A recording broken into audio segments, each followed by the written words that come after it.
The story of Rocktober is a short yet interesting series of events. The date is September 15th, 2007.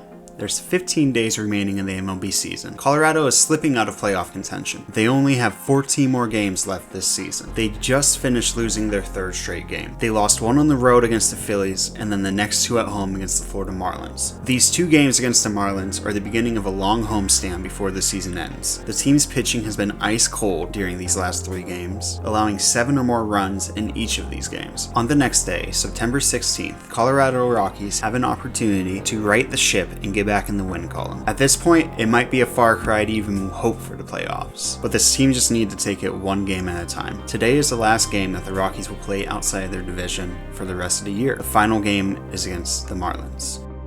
It's 52 degrees out today. There's thunderstorms in the forecast for later tonight, but Clint Hurdle and the Rockies had a game to play this afternoon. Clint Hurdle began his playing career in 1975 with the Kansas City Royals, making the big league team in 1977. His first few seasons, he didn't see much playing time. In his sophomore season, Clint was subbed in as a backup first baseman for Pete Lecoq, who would also spend the season playing backup in the outfield for the team as well. Most of his time spent with Kansas City was spent as a fill-in, where the team needed him to play, he went. In 1982, he spent the season with Cincinnati, only playing in 19 total games. He would bounce around the league for a little bit to the Mets, to St. Louis, and then back to the Mets before calling it a career in 1987. Getting to play with the greats like George Brett, Ozzie Smith, and Darryl Strawberry, he learned how the greats handle themselves. The Mets offered Clint a job in 1988 to manage their Florida League team in Single A. He would bring the team to 74 wins in its first year and 79 in his second year there.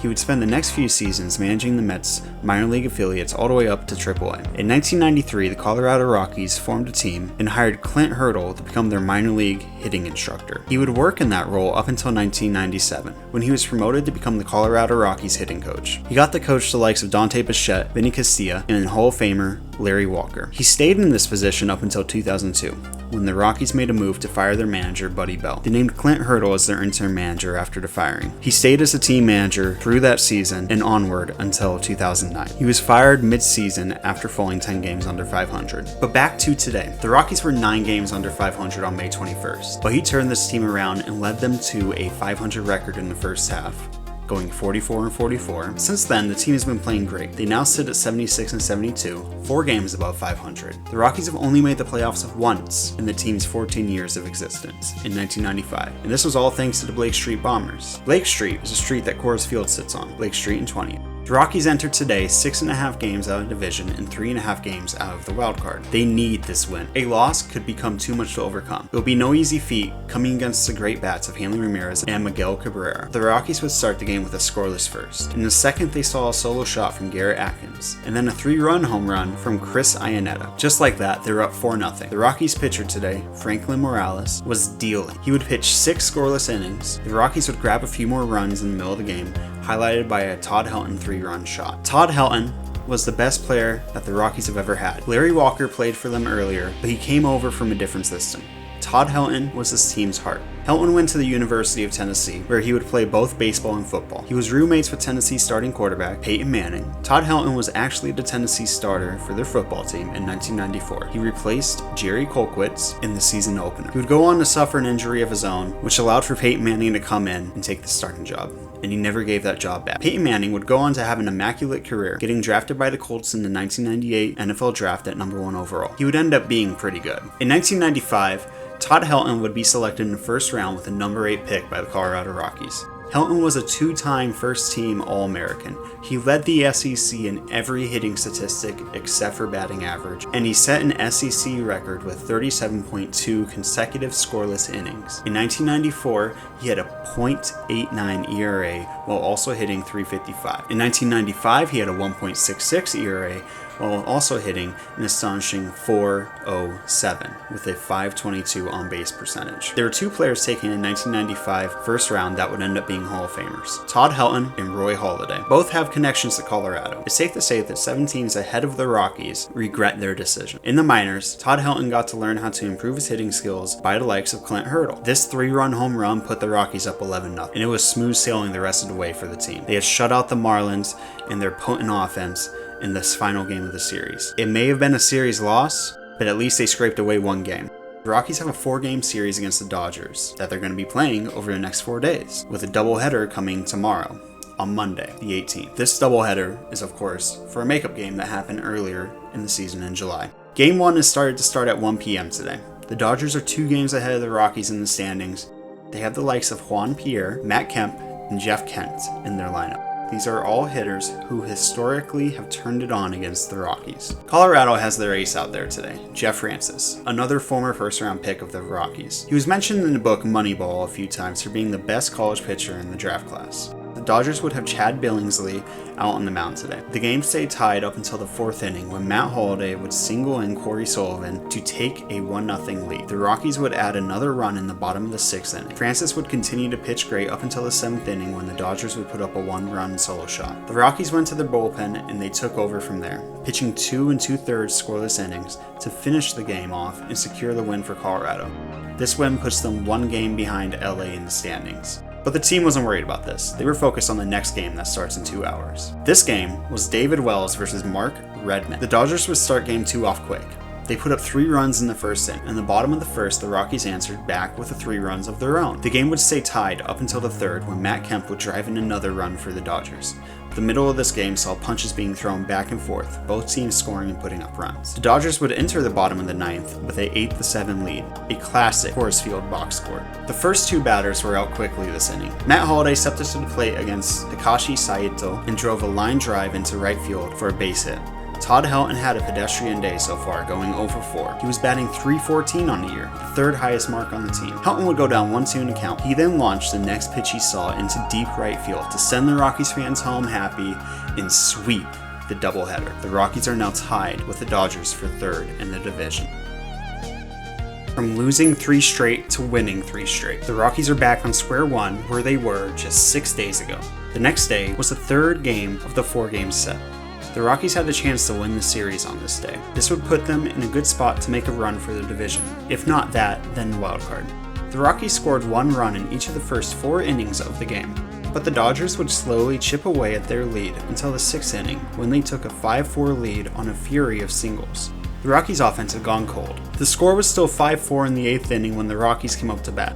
Garrett Atkins would hit a leadoff single. Kazu Matsu would be used as a pitch runner for Garrett Atkins, a much faster player. Matsu immediately stole second base. Brad Hopp is up now, and he works a full count. On the 6th pitch that Brad saw, he hammered the ball in the deep right field, scoring both him and Matsu. It was a home run. The Rockies now lead 6-5. The team would hold on for this win, making this an official winning streak of 4 games. The next game had a matchup between Ubaldo Jimenez and Derek Lowe.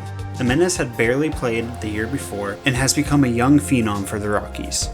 He is far from being his dominant self that we will see in future years. The game was tied going into the bottom of the 2nd inning. Iannetta and Matsu would get on base. Spilly and Jimenez had failed to reach, which led the Rockies to have 2 outs on them. With 2 outs, Troy Tulowitzki would hit a double into the left center field gap in Coors Field. Tulo was born in Santa Clara, California. He dominated the high school ranks at Fremont High School, close by to San Jose, California. He would get awarded 4 varsity letters, 2 All-States in baseball, 3 team MVPs, highlighted by a .536 batting average as a junior. As a senior, he would have a 15-1 pitching record, and he would also hit .519. Tulo would decide to go to Cal State University in Long Beach. He showed his skills defensively and offensively. He accumulated 31 multi-hit games throughout his collegiate career. The Rockies drafted Tulowitzki with the 7th overall pick in the 1st round of the 2005 MLB draft. He would dominate the minors, gaining an appearance in the 2006 All-Star Futures game. He injured his knee in June of 2006, but he was healthy enough to come back in August as the Rockies called him up to debut in a game against the New York Mets. Tulowitzki would win the MVP award of the 2007 spring training. This caused Clint Hurdle to throw him into the starting lineup as the starting shortstop, and Troy did not let go of this opportunity. He finished in 2nd in the Rookie of the Year race in 2007, losing to Ryan Braun, who's considered his rival. Veterans on the team would notify Tulo every time Ryan hit a home run to help push him to continue to get better.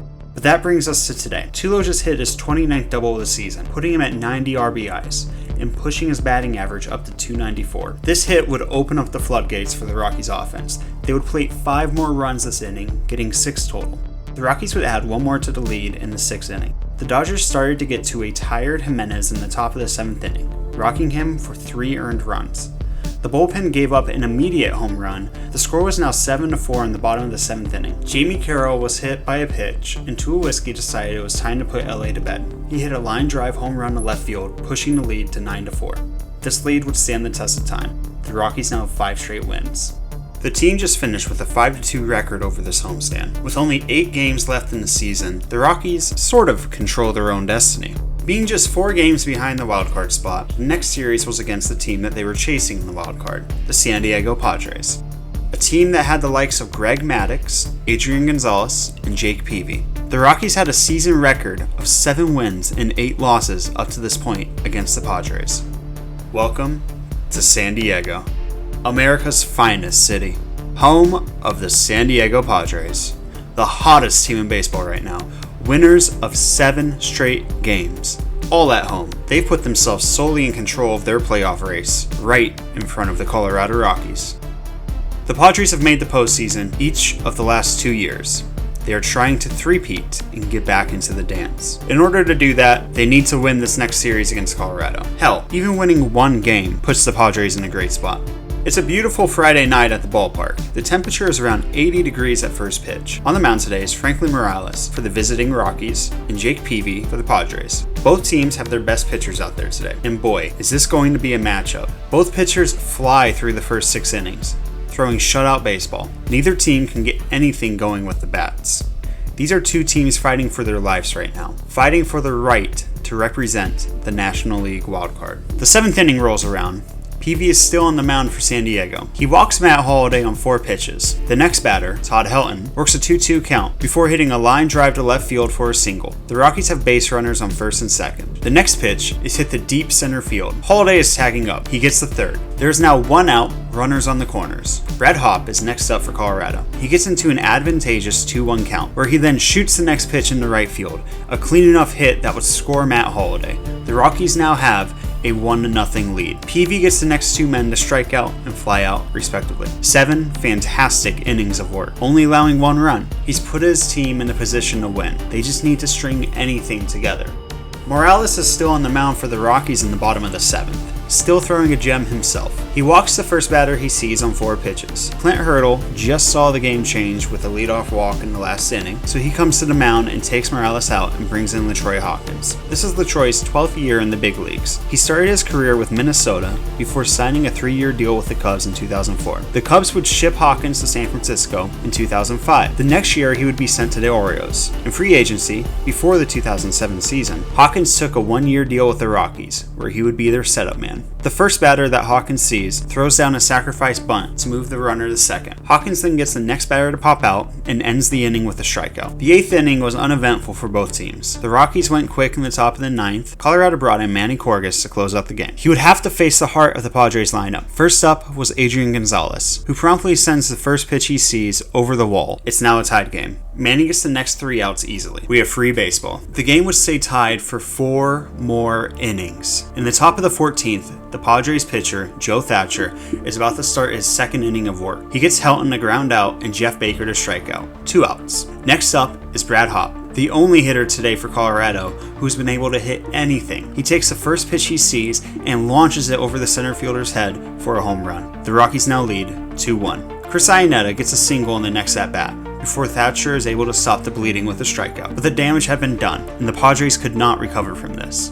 They went quietly in the bottom of the 14th as Colorado takes game 1 of the series. That's 6 straight wins for Colorado. It's time to get some rest before tomorrow night's game.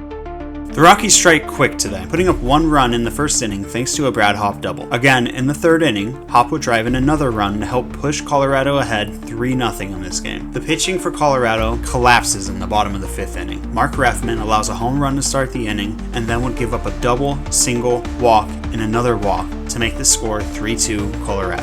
Clint went to his bullpen, who got out of the inning. Colorado would continue to score this game as they would cruise to a 6-2 win over the Padres. 7 straight wins. The record for most consecutive wins for the Rockies is 9 games, and that happened in 1997. Only 6 other Rockies teams up to this point have even won 7 games in a row.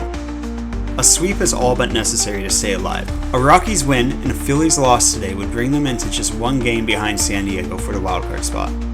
Colorado didn't even make it close today. They put up 5 runs in the 5th inning thanks to the heroics of Todd Helton and Troy Tulowitzki. The Rockies would cruise to this win today, only allowing 3 runs all day. They have successfully swept the Padres in San Diego, and they are now solely in the hunt for the postseason. And it also helps that Philly lost today.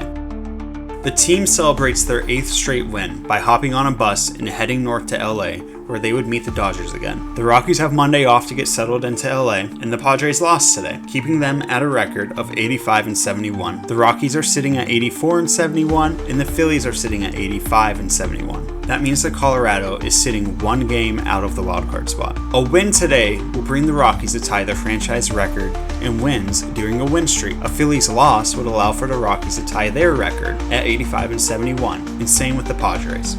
The Padres are playing their 2nd game against San Francisco today, a game that starts 4 minutes after the Dodgers vs. Rockies game does. San Francisco jumps out to an early 4-0 lead in the 2nd inning. Good news for Colorado. The Rockies have rookie Ubaldo Jimenez on the mound today, and he is cruising through this Dodgers lineup. In the top of the 3rd, the Rockies put up a 2 spot on Brad Penny. It's now 2-0 Rockies and 4-0 Giants. Both games are moving along at around the same pace. The Dodgers strike back in the bottom of the 4th inning, scoring 2 runs on a home run from Chin-Lung Hu. Colorado would put up 2 of their own in the top of the 5th.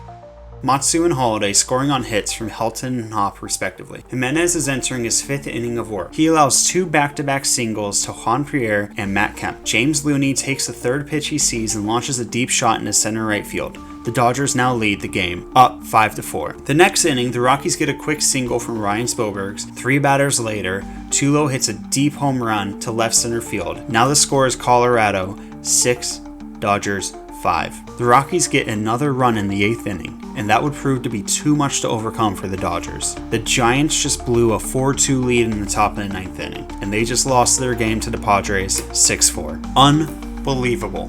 The Rockies have now tied their franchise record for longest win streak, and they're still on the outside looking in. Rockies have 85 wins, Padres have 86. The Rockies are now looking for 10 straight wins, and they need San Francisco to win their game against San Diego today. The Padres and Giants play at 2 today, while LA vs. Colorado starts at 7. The Padres allowed a run in the 1st inning, but didn't hold back. They put up 8 runs in the first 5 innings and scored 11 total to rout the Giants today. They are now 2 games up on Colorado, and Colorado needs the win to stay in the race. Josh Fogg is on the mound for Colorado, and Derek Lowe is pitching for LA. Both pitchers are flowing through this game. Derek has a rocky 3rd inning where he allows the Rockies to score 2 runs, one of which came off the bat of Matt Holliday. Let's talk about Matt Holliday. Colorado drafted Holliday in the 7th round of the 1998 MLB draft. He was originally a 3rd baseman, but eventually got moved to the outfield. In 2004, he started the year in AAA, but had the opportunity to come up just 6 games into the season as the Rockies were dealing with some injuries. Holliday's first career home run came against the Dodgers. He became the Rockies' cleanup hitter in 2005 and proved he was there to stay. He continued to dominate the league, and he is actually leading the whole National League right now in batting average, and he is on pace to have his best season with the Rockies. He would finish in 2nd place in MVP voting this year, just behind Jimmy Rollins of Philly. This 2nd run that was just scored is all the Rockies needed today. Their pitching staff dominated the Dodgers, pitching a 2-0 shutout. They have now won 10 straight games. San Diego just took a flight to Milwaukee, where they will start their last series of the year. They are still a game up on the Rockies, and this will be the Rockies' last away game of the season. The Padres game starts 2 hours before the Rockies, who will be scoreboard watching today. San Diego puts up a 4 spot in the 4th inning and repeats the feat in the 7th to destroy the Brewers. The Padres now have their own nice little winning streak going on. They now sit at 88 wins. The Rockies and Dodgers game was pretty quiet up until the 4th inning. The Rockies would put up 3 runs in the top of the inning thanks to a Garrett Atkins and Brett Hopp both hitting home runs. The Dodgers would answer back in the bottom of the inning, hitting a triple that would drive in a run and being able to hit into a fielder's choice that got the 2nd run in. The Rockies were now up 3-2. The next bit of action would come in the 6th inning, where the team would score on a sacrifice fly with the bases loaded, but they would only be able to get 1 run. In the bottom of the inning, the Dodgers scored another run on another fielder's choice. Colorado was playing with fire here. In the top of the 8th inning, they blew the doors open. With bases loaded and a run already in this inning, Brad Hopp opened the floodgates with the bases clearing double, putting Colorado up 10-3. LA would grab 1 more run, but it was too little, too late. They've now won 11 straight games. All of this to just sit behind San Diego by 1 game. It's time for a flight back to Colorado.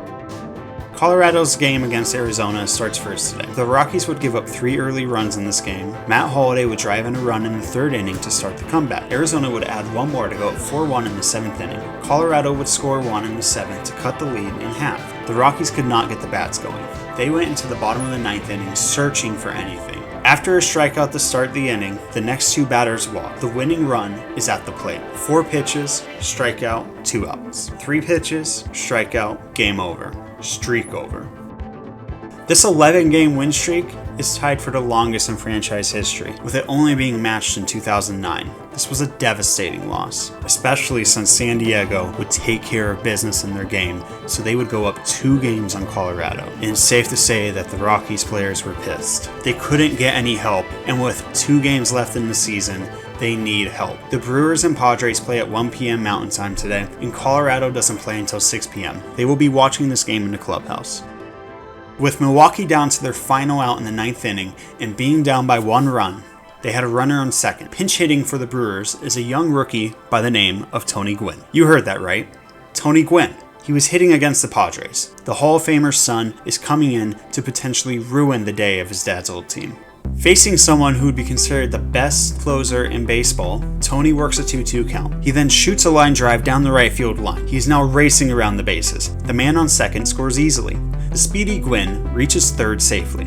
It's a tied game. Just as all hope was lost for Colorado, the light is back on. Not much happens in the 10th inning, but the Brewers make quick work of the Padres in the top of the 11th. In the bottom of the 11th, the Padres brought in Joe Thatcher. The Rookie of the Year winner, Ryan Braun, hits a double, followed up by an intentional walk to Prince fielder. Corey Hart would hit a fly ball to allow Braun to get the third. The first pitch of the next at-bat was a weak base hit to the third baseman. Milwaukee, having nothing to play for, pulled off the improbable, allowing for another improbable to stay alive. Colorado needs to win, and they sought out to do this with fashion, with a quick 4 spot in the 1st inning and a 6 spot in the 5th, easily cruising to an 11-1 win over Arizona. It is the last day of the season. Here's the standings. San Diego has a 1-game lead on the National League wildcard, and they are 1 game behind Arizona for the National League West. Colorado, the New York Mets, and the Phillies are all tied at 88 wins. Either the Phillies or the Mets will have a chance to win the National League East, and they also have a chance to get the wild card if San Diego loses. San Diego is in the final game versus the Brewers. They jump out to a quick 3-0 lead while holding the Brewers scoreless through 3 innings. The second time around the lineup wouldn't be so friendly for San Diego. They would allow the Brewers to put up 9 runs over the next 3 innings, along with adding insurance runs in the 7th and 8th inning. Milwaukee may have just ruined the Padres season. Padres lose. They have 89 wins. The Phillies pummeled the Nationals to win their game easily 6-1, and the Mets just allowed 7 runs in the 1st inning. That's not looking good. The Mets would answer back with 1 run in the bottom of the inning, but that's all they could muster for this game. The Mets are out of the playoffs, the Phillies are in. There are only 2 teams in contention for this National League wildcard. So that means that Colorado has one option: win and force a tiebreaker game. Both starters are dealing today as Colorado strikes first in the 6th inning, going up 1-0. Arizona would quickly answer back with a run of their own. The bottom of the 8th saw the deadlock get broken. As Tulo reaches on an error, Holliday then hits a single, which is promptly followed up by a walk by Hilton. Garrett Atkins is up, and the first pitch he sees, he sends the ball into left field to score a quick run. Colorado is now up 2-1. They can taste it. Brad Hopp then shoots a double down the right field line, scoring 2 runs. The Diamondbacks intentionally walk Jeff Baker, and the next batter strikes out. Corey Sullivan then hits into a double play. But Colorado is up 4-1. The top of the 9th inning started with a single and a double, leaving runners at 2nd and 3rd. The next batter hits a sacrifice fly to score a run. It's 4-2 Rockies. Manny gets the next guy to ground out, which also moves the runner to third base. The next batter singles. The score is now 4-3. With the winning run at the plate, Stephen Drew is up to bat. Manny gets Stephen Drew to hit a soft ground ball to end the game. The Rockies have done it. They've secured a chance to play one more game tomorrow at 5 p.m. It's October, baby. It's Rocktober. October baseball is different, even if it is just a tiebreaker game. There will be a sold-out crowd today in Colorado. who has received the right to be the home team today. Jake Peavy will pitch the game for San Diego. Josh Fogg for Colorado. It's a brisk 66 degrees at first pitch. Fogg comes out in the first inning and allows one hit before retiring to side. Colorado starts the bottom of the first with a double from Matsu and a single from Tulo, and then Holiday walks in the next at-bat. Bases are juiced, and there's no one out. Helton then hits a deep fly ball that allows the first run of the game to score. Atkins then shoots a line drive to score the next run. The next two batters fly out. Colorado is up 2-0. Fogg has then pitched an identical inning to his first, allowing a single and getting out of it. Colorado leads off the next inning with a home run, and the next three batters go out with no fights. 3-0 Rockies. Fogg runs into some trouble, allowing for Peavy to get a single in the first at-bat. He then walks the next batter and allows another single. Bases are loaded. He gets Kevin Kuzminoff to fly out. Next up is Adrian Gonzalez, who promptly sends the first pitch he sees over the right field wall. It's a grand slam, and they aren't finished. The next batter hits a single, followed up by a double, and the Rockies intentionally walk to load the bases, again, for the second time this inning. There's only one out. Brady Clark hits a weak ground ball to Tulowitzki, who's only able to get one out at second. The run scores. Jake Peavy, in the second at-bat of the inning, then lines out to the second baseman. The Padres are now up 5-3. Matt Holliday works the count in the beginning of the next inning, but ultimately grounds out. Todd Helton then destroys the first pitch he sees and sends it into the night sky to get the Rockies closer. It's now 4-5. The game goes quiet up until the bottom of the fifth. With Peavy still on the mound, he allows a leadoff double to Tulowitzki. 2 pitches later, Matt Holliday drives him in with a hit of his own. The game is now tied 5-5. The next inning saw Seth Smith hit a triple and later get sent home on a fly ball from Matsu. Tulo would also hit a triple, but would get stranded out on third. The Rockies are now up 6-5. Brian Fuentes takes the mound for Colorado in the top of the 8th inning. He allows a leadoff single to Jeff Blum. He then puts out the next 2 batters, but he allows a double to Brian Gills, who ties the game at 6-6. No one can get anything across until the 13th inning after this. Colorado allows a walk and a deep home run to give San Diego the lead. It's looking grim. In the bottom of the 13th, the Rockies start the inning with a double from Matsu. Tulo would then hit a double of his own, driving in the next run. The score is now 7-8. Matt Holliday would hit the most famous triple in Rockies history to score Tulowitzki.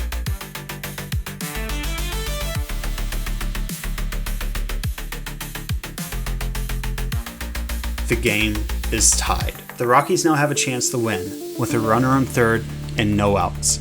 San Diego intentionally walks Todd Helton, hoping to face a weaker hitter in Jamie Carroll, but he promptly sends the first pitch he sees deep into the night sky. It lands in the glove of the right fielder. Holliday is tagging up. He catches the ball and launches a missile to the plate. The ball meets him just as Holliday is able to slide in and win the game. To right field. Giles is there to make the catch. Tagging is Holliday. The throw to the plate. He is safe. Colorado's going to the postseason. It took everything they had, but they did it.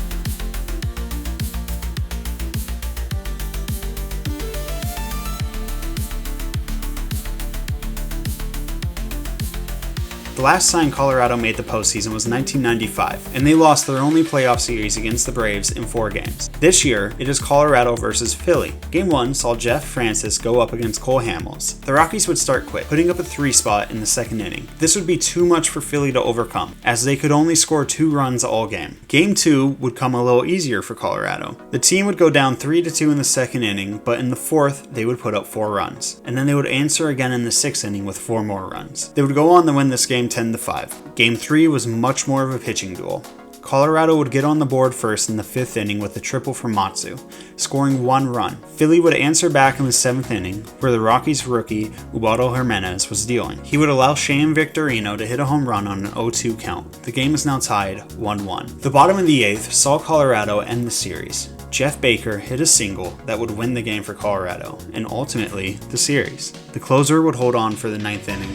Colorado has won its first ever playoff series in franchise history, and they're going to the National League Championship Series. And who are they going to meet? The Arizona Diamondbacks. It's a 4-game set, and Colorado would easily win Game 1, thanks to another gem from Jeff Francis in a 3-run 3rd inning. Game 2 saw them blow the lead to Eric Barnes and the Diamondbacks in the 9th inning, but the team would prevail and win in the top of the 11th inning thanks to a bases-loaded walk. The next game saw some heart-racing moments for Colorado. The game would be tied up until the 6th inning, thanks to a 3-run home run. The game was over. Colorado is up 3-0 in the series. Colorado would take the lead in the 4th game of the series thanks to a 6-run 4th inning, which saw a 3-run home run from Matt Holliday. Arizona would make it interesting with a 3-run shot of their own, but Colorado was too hot. As the last pitch left Manny Corpus's hand, you could feel the holding of the breath in the air. Tulo takes the ball and shoots it over to Todd Helton. He grabs the pick, throws his hands in the air, and celebrates. Your Colorado Rockies, off of another 10-game win streak, are going to the World Series for the first time in franchise history. Now who will they play? They made such quick work of the National League that they will have 9 days of rest before their first World Series game. And Boston is playing Cleveland in the American League Championship Series. Cleveland is currently up 3-1, but Boston would catch fire. They would blow Cleveland out in the next 3 games, punching their ticket for a date with Colorado. Denver versus Boston has always been great matchups, no matter what the sport is. It could be football, where it's Broncos versus Patriots, basketball, Nuggets versus Celtics, or even hockey, Avalanche versus Bruins. But the same rivalry has never been felt in baseball. Everyone has forgotten what Colorado had just accomplished. Boston stayed hot, and Colorado's offense fell asleep. Boston killed Colorado 13-1 in Game 1. Colorado's offense couldn't get anything going in Game 2, losing 2-1. They would allow Boston to score 10+ runs again in Game 3, and Game 4 saw an exhausted and inexperienced Rockies team get swept. Boston won the World Series for the 2nd time in 3 years. Both of the World Series wins this century have been sweeps. It was heartbreaking.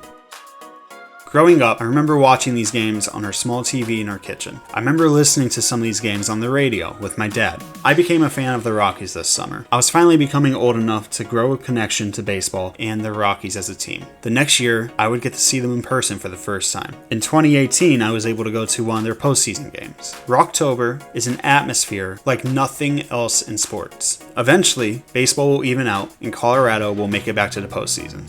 And when they do, pay attention. Watch the fans in the stadium as Rocktober takes over once again. I want to thank you for taking the time to watch this video. If you did enjoy it, please give it a like and subscribe for more content like this. I look forward to bringing you guys more stories and content soon. Have a good day.